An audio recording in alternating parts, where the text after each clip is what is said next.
Código de Napoleão tem até hoje. Com modificações, é claro, mas estruturalmente o mesmo. É o Código Civil francês de hoje. Então, a própria ideia de codificação envolve a ideia de estabilização das normas jurídicas, do tratamento dispensado a cada instituto. Ora, como há institutos novos, principalmente nos dias que correm, o dinamismo da atividade econômica, principalmente da atividade empresarial de hoje, exige adaptações que os códigos ainda não podem acolher. Eu recordo, por exemplo, que o Código de 73 tinha um capítulo sobre... Não, o de 39 tinha um capítulo sobre mandado de segurança, que veio a ser substituído pela lei de 1951, que durante muitos anos regulou o mandado de segurança. Por que não sobreviveu no Código?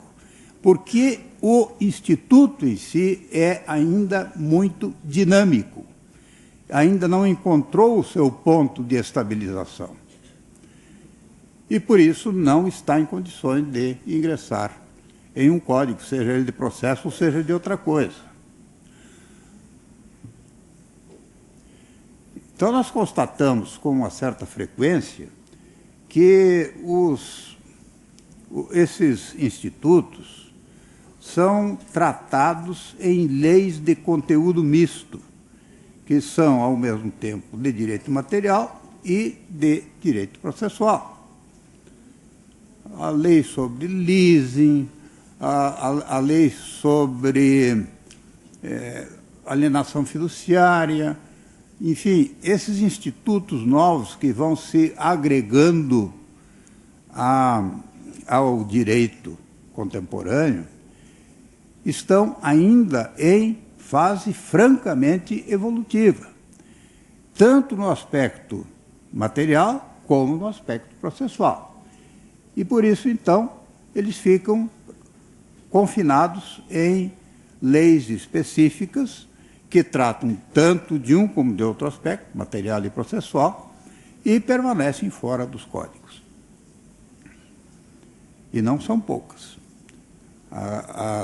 Não são poucos os casos de procedimentos que estão fora do Código de Processo.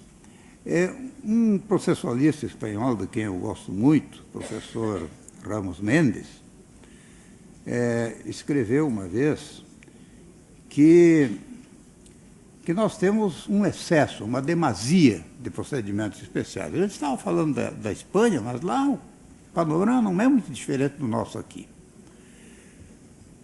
E tínhamos um número demasiado de procedimentos especiais e que um objetivo a ser perseguido pelo legislador seria o de reduzir esse elenco demasiadamente numeroso de procedimentos. E ele acrescenta ainda que, pelo menos, seria de esperar que o Código de Processo Civil servisse como uma espécie de guia, uma espécie de roteiro para se identificarem, para se encontrarem os procedimentos especiais. Mas que nem mesmo isso acontece, porque há um número maior até de procedimentos especiais fora do que dentro do Código de Processo. Como é que ficou o nosso anteprojeto nessa questão? Estruturalmente, houve uma modificação importante no que diz respeito à localização da matéria dentro do Código. Os colegas recordarão que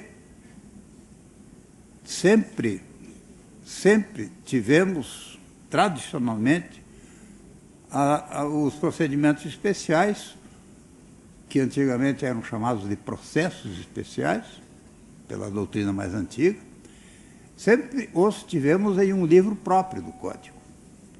Um livro que vinha depois dos outros.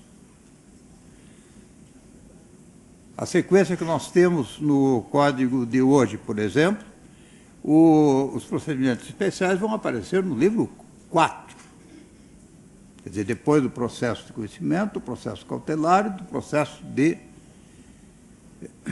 execução. Isso que o nosso código não tem uma parte geral, senão seria o 5. Então, um livro próprio para os procedimentos especiais, na legislação vigente e na tradição anterior, tanto do Código de 39, como de 73 e mais até, se quisermos recuar, o Regulamento 737, os códigos estaduais de processo, geralmente davam esse mesmo tratamento estrutural.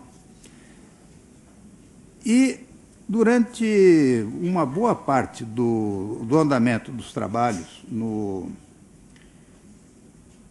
na comissão, estava prevalecendo essa tradição da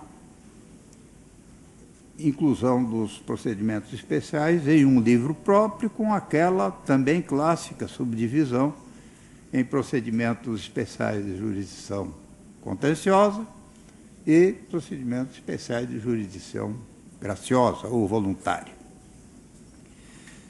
Mas, no curso dos trabalhos da comissão, nós tivemos uma guinada nesse assunto, a partir da seguinte ideia: os procedimentos especiais, pelo menos os de jurisdição contenciosa, que são os realmente importantes, porque os outros tratam de uma atividade que não sabemos bem se é jurisdicional ou administrativa, isso aí é uma discussão em aberto. Então, os procedimentos especiais de jurisdição contenciosa, eles certamente pertencem ao campo do processo de conhecimento. Eles são, nada mais, nada menos, variações do procedimento padrão estabelecido para o processo de conhecimento.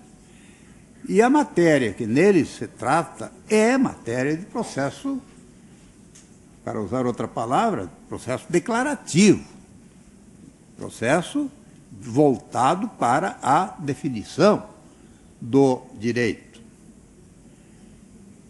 Processo de conhecimento, portanto. Considerando isso, passou-se a cogitar de trazer essa matéria toda para o livro do processo de conhecimento, que é o livro 2 no projeto. Livro 1 passou a ser a parte geral, que não existe no Código vigente, e que estaria sendo introduzida. Então, adicionou-se ao livro do processo de conhecimento esse elenco dos procedimentos especiais. E, um pouco porque não há muito outra solução para dar a esse problema dos especiais de jurisdição voluntária, eles acabaram acompanhando e vieram também, como que arrastados, vieram também para a mesma localização. Isso é apenas uma modificação estrutural. É claro que não envolve qualquer inovação propriamente no que diz respeito ao conteúdo das disposições pertinentes. Quais seriam, então, os procedimentos especiais mantidos pelo projeto? Até mesmo a ordem sequencial foi praticamente mantida a mesma. A ação de consignação em pagamento vem em primeiro lugar, com alguns pequenos retoques no que diz respeito ao procedimento em si. Pequenos retoques, pequenos aperfeiçoamentos, até porque esse capítulo havia sido bastante mexido, bastante alterado pelas sucessivas reformas processuais. E alguns trechos estavam um pouco confusos. Mas não há, propriamente, grandes novidades a considerar nessa ação de consignação em pagamento. Eu fui vencido na comissão, ou melhor, não fui vencido, minto. Eu havia conseguido que na comissão, até porque, de um certo modo, era um compromisso intelectual meu, eu sempre defendi que a delimitação das matérias que se podem alegar em contestação na ação consignatória era absolutamente artificial. Que se pode, na verdade, alegar qualquer matéria de defesa, seja qual for o seu conteúdo, qualquer coisa que contraria a pretensão manifestada pelo autor, pode sim ser alegado. Mas a doutrina tradicional dizia mais ou menos o seguinte: não, a ação de consignação em pagamento não se presta para definir a natureza da relação jurídica entre as partes.